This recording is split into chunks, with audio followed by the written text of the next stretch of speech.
update natin para sa lagay ng ating panahon. Ngayong hapon po ng December 7, 2024. Sa ngayon po ay easterlies pa rin ang dominanteng hangin na umiihip sa silangan ng ating bansa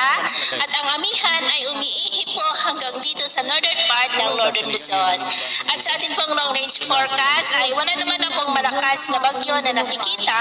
na tatawid po dito sa ating bansa for the next 2 weeks, pero hindi pa rin inaalis ang posibilidad na may mabubuo na LPA sa silangan ng ating bansa sa susunod na mga araw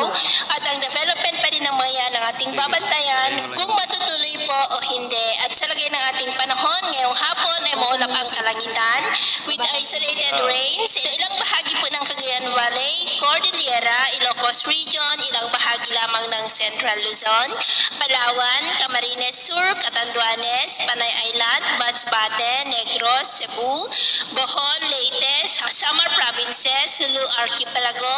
Zamboanga Peninsula, Northern Mindanao, Caraga, Davao Region at Sorsogon. At mamayang gabi, posible pa rin ang ma-isolated rain sa ilang bahagi ng ating bansa,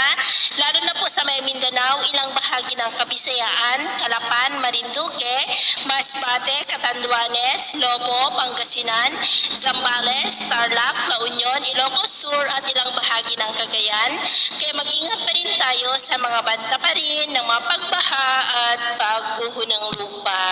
At sa atin naman po mga baybayin, iwasan na po muna natin ang papalaot sa mga baybayin ng Batanes, Babuyan Islands at Cagayan Seaboard, maging sa Isabela Seaboard dahil ang mga alon dyan, posible po na aabot hanggang po sa 5 to 7 feet. Kaya hanggat maaari ay iwasan na muna natin ang papalaot dyan sa mga may kulay pula para po mas makaiwas sa mga sakunang